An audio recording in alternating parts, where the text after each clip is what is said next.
ఈ రాష్ట్రంలో గత 5 సంవత్సరాల నుంచి జరిగిన అవినీతి కార్యక్రమాలు మీ అందరికీ తెలుసు. సుమారు 120 కోట్ల రూపాయలు ఆడుదాం ఆంధ్ర అనే కార్యక్రమానికి కేవలం 40 రోజుల్లోనే ఖర్చు పెట్టి ఈ రాష్ట్ర పరువును బజారు పాలు చేసిన ఆనాటి ప్రభుత్వం యొక్క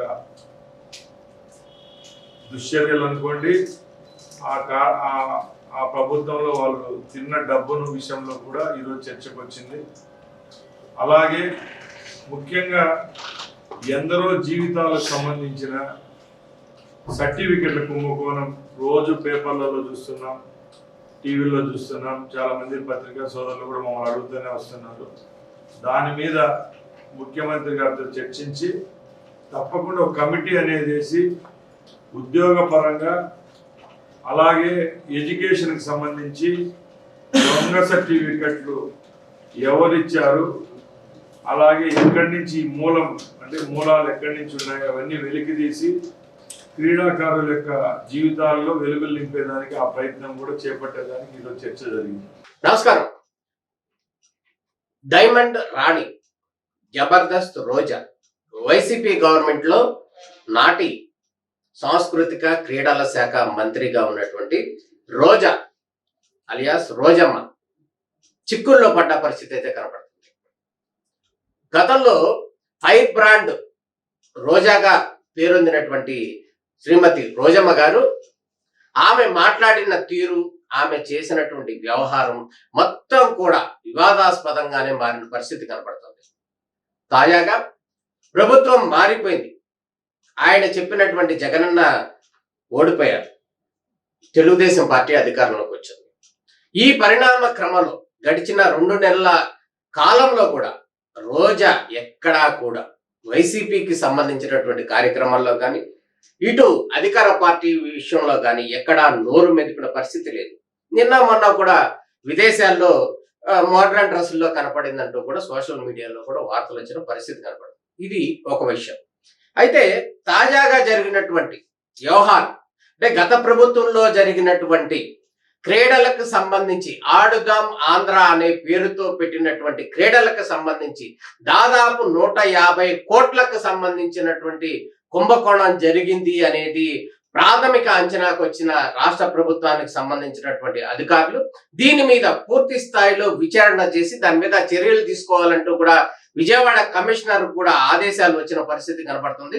ఈ నేపథ్యంలోనే క్రీడా శాఖలకు సంబంధించి సీనియర్ క్రీడాకారుడుగా ఉన్నటువంటి ఒక అసోసియేషన్ కి సంబంధించినటువంటి పెద్దగా ఉన్నటువంటి ప్రసాద్ ఎవరైతే ఉన్నారో ఆయన ఇచ్చినటువంటి ఫిర్యాదుతో పాటు ఇతర క్రీడాకారులు ఇచ్చినటువంటి ఫిర్యాదులు అన్నింటినీ కూడా క్రోడీకరించి రోజమ్మ మీద సిఐడి దర్యాప్తు మొదలవుతున్న పరిస్థితి కనపడుతుంది. రేపో మాపో క్లియర్ గా అరెస్టు తథ్యం అన్నట్టు కూడా కనపడుతుంది. ఎందుకంటే దీంట్లో ప్రాథమిక ఆధారాలు కూడా పూర్తి స్థాయిలో అందుబాటులోకి వచ్చిన పరిస్థితి కనపడుతుంది. ఈ నేపథ్యంలోనే నాటి ఒలింపిక్ అధ్యక్షుడిగా ఉన్నటువంటి ధర్మాన కృష్ణదాస్ హీన పాత్ర కూడా ఉంది అంటూ కూడా వార్తలు వస్తున్న నేపథ్యంలో వీరిద్దరి అరెస్టు అనేది కీలకంగా మారుతున్న పరిస్థితి అయితే స్పష్టంగా కనపడుతుంది.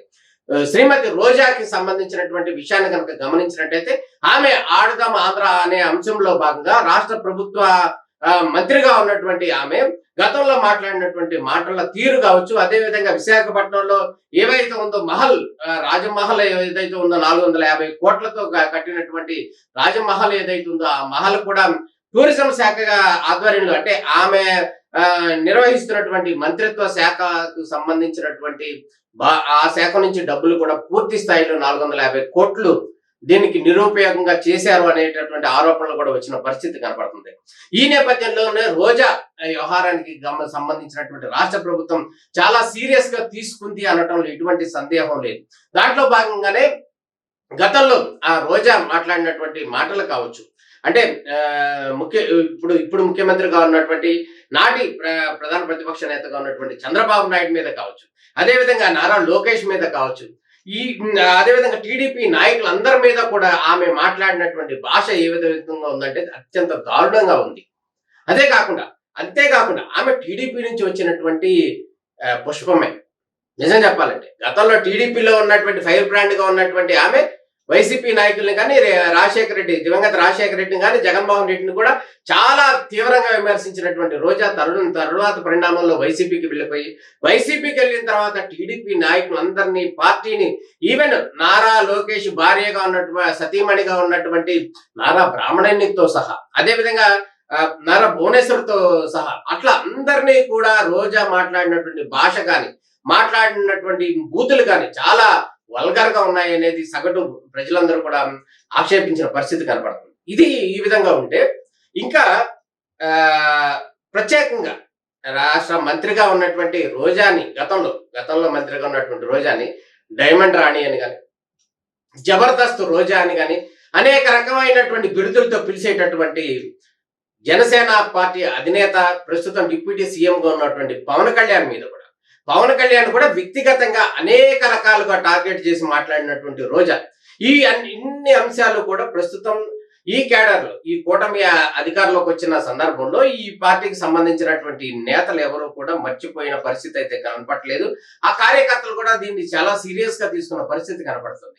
ఇప్పుడు ఈ ఆడదాం ఆంధ్రాకి సంబంధించినటువంటి కిట్లు కొనుగోలుకు సంబంధించి చాలా పెద్ద కుంభకోణమే జరిగిందని చెప్పి వాళ్ళు ప్రాథమికంగా అంచనా వచ్చారు. ముందు క్రీడలకు సంబంధించిన అంశాలకు సంబంధిస్తే ఎన్నికలు సమీపిస్తున్న తరుణంలో ఆడుదాం ఆంధ్ర పేరుతో ఇటు గ్రామ స్థాయిలో, మండల స్థాయిలో, జిల్లా స్థాయిలో, అదేవిధంగా రాష్ట్ర స్థాయిలో అనేక సందర్భాల్లో జరిగినటువంటి గేమ్స్ ఏవైతే ఉన్నాయో ఆ గేమ్స్ కి సంబంధించి కొనుగోలు చేసినటువంటి కిట్లు కావచ్చు, ఆ ఆట పరికరాలు కావచ్చు, ఇవన్నీ నాణ్యత లోపభూయిష్టంగా ఉన్నాయి అనేది ఉదాహరణగా చెప్పాలంటే, ఆ సంబంధించినటువంటి క్రీడలు పెట్టిన సందర్భంలోనే అప్పుడే ఆ సంబంధించినటువంటి క్రికెట్ కి సంబంధించినటువంటి బ్యాట్లు కానీ అవి కూడా వెంటనే ఇరిగిపోయిన పరిస్థితి. అంటేనే దాని అర్థం ఏంటంటే ఇవి ఎంత లోపభూయిష్టంగా ఉన్నాయి, ఎంత నాణ్యత లోపంగా ఉన్నాయి అనేది అయితే క్లియర్ గా కనపడుతుంది. అంటే అప్పటికే దానికి సంబంధించినటువంటి ప్రాథమికంగా కూడా ఇవి నాసి రకమైనటువంటి వస్తువులు, చీప్ క్వాలిటీవి కొనుగోలు చేశారు, కేవలం కకృతి పడ్డారు, దీంట్లో కుంభకోణానికి పాల్పడ్డారు అనటంలో ఎటువంటి సందేహం లేదనేది క్లియర్ గా కనపడుతుంది. దాంట్లో భాగంగానే ఆ క్రీడా సంఘాలకు సంబంధించినటువంటి నాయకులు కావచ్చు, వీరందరూ కూడా ఇచ్చినటువంటి ఫిర్యాదుల నేపథ్యంలో తాజాగా కూడా సిఐడి దర్యాప్తు కూడా ప్రారంభించే ప్రక్రియ ముందుకు వెళ్తున్న పరిస్థితి కనపడుతుంది.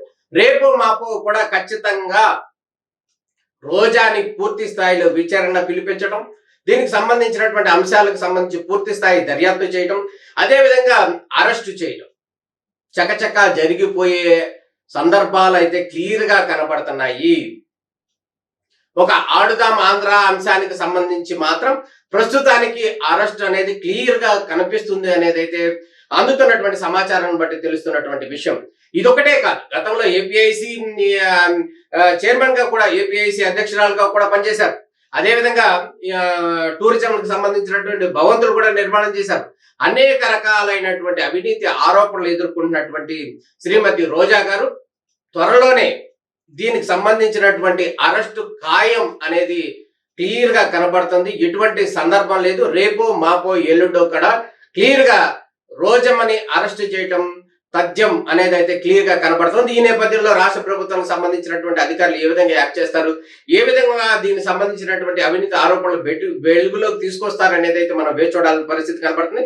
మొత్తాన్ని కనుక మనం గమనించినట్టయితే నాడు ఎక్కడ లేని స్వేచ్ఛతో, ఎక్కడ లేనటువంటి అధికారంతో ఆమె చలాయించినటువంటి తీరు, ఆమె మాట్లాడినటువంటి భాష, ఆమె వ్యవహరించినటువంటి తీరు, ఆయన వెనకాల ఉన్నటువంటి నాటి ముఖ్యమంత్రి జగన్మోహన్ రెడ్డి సపోర్ట్, ఇవన్నీ కూడా పూర్తి స్థాయిలో పటాపంచలైపోయిన పరిస్థితుల నేపథ్యంలో, ప్రస్తుతం జరుగుతున్నటువంటి ఎంక్వైరీ నేపథ్యంలో రేపు మాపో క్లియర్ గా అరెస్ట్ అనేది క్లియర్ గా కనబడుతున్న పరిస్థితి కనపడుతుంది. ఇది ఏ స్థాయికి దారితీస్తుంది అనేది అయితే మనకు వేచి చూడాల్సిన పరిస్థితి కనబడుతుంది.